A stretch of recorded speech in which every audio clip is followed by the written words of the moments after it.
Hola a todos ustedes. Queremos compartirles en esta ocasión un proyecto relacionado con un tema que consideramos muy importante, que cae dentro del ámbito de lo que es la corriente STEM, que como ustedes sabrán es el acrónimo de Ciencia, Tecnología, Ingeniería y Matemáticas. En esta ocasión el tema es la presencia de las funciones exponenciales en la atención del parto, mejor conocido entre la comunidad médica como partograma. En particular, más que referirnos a las funciones exponenciales, nos vamos a referir a las funciones logísticas, pero queremos dar algunos antecedentes. En México, el embarazo adolescente es un problema alimentado por la inequidad. La maternidad precoz es un problema que expresa desigualdad al presentarse en los estratos sociales bajos en comparación con los altos. México tiene la mayor tasa de natalidad en mujeres adolescentes de todos los países miembros de la Organización para la Cooperación y Desarrollo Económico. 62 embarazos por cada 1000 son de niñas y adolescentes, pese a que entre los años 2000 y 2006 se logró una reducción de más del 8%. Entre el 2007 y el 2012, el incremento llegó casi al 15%. En 2017, 2 de cada 10 nacimientos en México eran de una mujer menor de 20 años. Por tanto, el embarazo adolescente es la causa principal de mortalidad en niñas entre los 15 y 19 años en el mundo. El 90% de las muertes ocurren en países en vías de desarrollo como México y el resto de Latinoamérica, y la mayoría de estas son prevenibles. En el entorno escolar, los estudiantes que en el nivel bachillerato toman el curso de cálculo tienen un promedio de edad entre 16 y 18 años. Así que nos hacemos la pregunta, ¿podemos en este contexto realizar alguna actividad de aprendizaje relacionada con la problemática antes mencionada, que contribuya a crear conciencia sobre las consecuencias de esta situación entre nuestra población estudiantil? La respuesta es un rotundo. Desde el punto de vista STEM, se ha estimado que en países en vías de desarrollo ocurren poco más de 250,000 muertes maternas al año, debido a complicaciones prevenibles que se producen durante el trabajo de parto. La Organización Mundial de la Salud ha estimado que los trastornos por paro o reducción de las contracciones en el trabajo de parto representan el 8% mundial como causa de defunciones. Es por ello que el Banco Mundial de la Salud, la norma oficial mexicana y otros organismos internacionales propusieron el uso del partograma como una medida capaz de reducir en 50% las muertes maternas durante la década de los años 90. Representa una estrategia eficaz, simple de utilizar y un documento médico legal en México que es indispensable usar en cualquier paciente que se encuentre en trabajo de parto. De acuerdo a la norma oficial mexicana 007 SSA 2-1993, en el punto 5411 se establece: a toda mujer que ingrese para atención obstétrica se le elaborará en su caso el expediente clínico, la historia clínica, así como el partograma. Respecto de la evolución histórica del partograma o curva de trabajo de parto de Friedman, podemos decir que antes de Emanuel Friedman no se había realizado ningún modelo exhaustivo de la evolución del trabajo de parto. Fue así que en 1954 él estableció el concepto de análisis gráfico del trabajo de parto. En esta primera publicación, Friedman realizó estas conjeturas al examinar a 100 mujeres que iniciaron el trabajo de parto a término en una institución durante un periodo indefinido. Aquí les estoy mostrando una típica curva de Friedman o partograma. Ahora, ¿qué relación guarda todo esto con lo que es un curso de cálculo de bachillerato? Enumeremos contenidos afines a esta problemática. En primer lugar, el comportamiento exponencial, en particular el logístico, lo que es el concepto de dominio, imagen, el trabajo relativo al análisis gráfico de funciones, velocidad de cambio, punto de inflexión y las relaciones entre la gráfica de la dilatación del cuello del útero y la gráfica de la función de la velocidad con la que cambia esta magnitud. Lo que estamos compartiendo en nuestra pantalla es la imagen o la gráfica de un partograma. Un partograma es un gráfico cartesiano que suele ser utilizado por los médicos tratantes de mujeres que están en el trance de dar a luz a un bebé. Los partogramas o gráficos para el trabajo de parto fueron desarrollados por el doctor Emanuel Friedman por allá por el año de 1954. En años posteriores se realizaron nuevos análisis gráficos del trabajo de parto, pero al doctor Friedman se le atribuye la autoría inicial de este tipo de proyectos. Debo mencionar que en la actualidad hay una norma mexicana que aplica para estos casos, en donde se establece que para la atención de una mujer en trabajo de parto se debe de disponer de 3 documentos: el expediente clínico, la historia clínica y el partograma.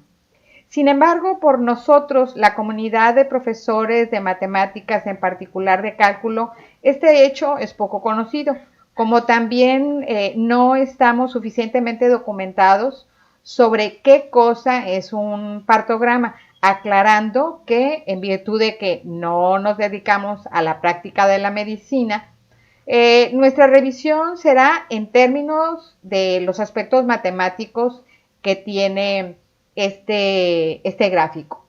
Es un gráfico que relaciona las variables dilatación cervical y tiempo. ¿Qué es la dilatación cervical? Es la dilatación del cuello del útero de la mujer por donde es desalojado el bebé. Aquí tenemos en el costado izquierdo de nuestra pantalla imágenes que intentan ilustrar esta parte. Estas imágenes van variando a medida que el tiempo de parto va aumentando. En un parto normal o vaginal se identifican 4 fases. La primera de ellas es la fase latente, la que tiene la mayor duración. Tiene un promedio de duración de 8 horas. Y en esa fase, la dilatación del cuello del útero es aproximadamente de 2 centímetros. Cuando se pasa ya, transcurridas alrededor de las primeras 8 horas, se entra a la segunda fase, que es la fase de aceleración, en donde, como el nombre lo indica, la dilatación cervical va aumentando de manera ya más pronunciada para pasar a una tercera fase después de 2 horas, que se le llama la fase de máxima pendiente, y después de otras 2 horas aproximadamente se pasa a la fase de desaceleración. Es interesante ver que estas etiquetas que se les dan, o estos nombres que se les da a cada una de las fases por donde transita la mujer que está en el trabajo de parto, no son nombres tomados de una fuente bibliográfica de matemáticas. Son los nombres que manejan, o es la terminología que usa la comunidad médica para identificar estas diferentes etapas por las que transita la mujer en trabajo de parto.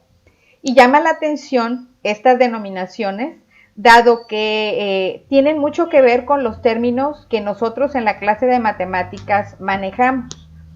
Y para reforzar esta opinión, tenemos estas otras 2 gráficas que tenemos, por ejemplo, esta azul punteada. Esta es una gráfica en donde las variables ya no son la dilatación cervical y el tiempo. Aquí lo que estamos viendo es la relación gráfica entre la velocidad con la que está cambiando la dilatación del cuello del útero respecto del tiempo y observamos que primeramente tiene una parte creciente, alcanza un valor máximo y después comienza a decrecer. En tanto comienza a crecer, empieza la fase creciente, tenemos la fase latente y la fase de aceleración, cuando va aumentando la velocidad. Luego llega a la velocidad máxima y entonces entra a lo que los médicos denominan la fase de máxima pendiente, para posteriormente, y ya cuando tenemos en la gráfica de velocidad contra tiempo, la fase de desaceleración, que es cuando la velocidad disminuye. Por otro lado, además de esta segunda gráfica que recién comentamos, tenemos una tercera, que es esta en color morado, que primero tiene una parte positiva y después, pasado este punto, adquiere valores negativos. Nótese que el punto máximo de la velocidad en las otras dos gráficas, tanto en la de la dilatación cervical contratiempo como en esta otra, tenemos también puntos importantes. En esta que estábamos comentando en la parte de abajo, lo que tenemos es la relación entre la aceleración de la dilatación, que viene a ser la rapidez con la que cambia la velocidad respecto del tiempo. Cuando la velocidad es creciente, pues la aceleración es positiva. Y cuando la velocidad comienza a decrecer, obviamente la aceleración es negativa. Estos son conceptos y relaciones muy conocidos porque se manejan mucho en los cursos de cinemática. Y llama mucho la atención que conceptos con los que están familiarizados nuestros estudiantes, tanto en los cursos de física como en los cursos de cálculo, tienen una presencia muy significativa y muy importante en este evento, que es un evento importantísimo para cada una de las mujeres. Ahora, ¿por qué esta inquietud de tomar este tema para discutirlo en una clase de cálculo de bachillerato? Por la problemática que está asociada con una situación muy estudiada en México, en Latinoamérica y creo que en el mundo entero, que es el embarazo adolescente, lo cual representa un grave problema en nuestro país. Se pueden encontrar múltiples referencias a ello en internet, en donde dan cuenta del impacto que puede tener un embarazo adolescente en la vida de una jovencita. Y incluso también en el elemento masculino, pero no tanto. En la mujer es decisivo, es determinante, es lo que va a marcar su futuro. Así es que en todo caso la discusión sobre este tema, en donde estamos abordando aspectos netamente matemáticos, pues está estrechamente vinculado con la etapa de la vida que están, en la que se encuentran nuestra comunidad estudiantil. De ahí que nosotros tomamos la decisión de diseñar esta actividad. Pueden ustedes ver que en el costado izquierdo de nuestro gráfico tenemos una sucesión de imágenes que nos van mostrando la posición del bebé, tanto antes del alumbramiento, y también nos muestra cómo va aumentando la dilatación cervical a medida que el tiempo va transcurriendo y cómo va cambiando la posición del bebé. Esto toma en su totalidad un promedio de 16 horas. Esta duración depende desde luego de una serie de factores, como por ejemplo si es el primer parto de la mujer, en cuyo caso el parto es más tardado, o si es una mujer, lo que le llaman multiparturienta, pues el parto transita con mayor velocidad. Y de esto es importante, consideramos que nuestras alumnas sobre todo tomen conciencia para que valoren más lo que puede ser un embarazo en su etapa de adolescencia. Esperamos que esto sea de su interés y agradecemos su atención. Hasta la próxima.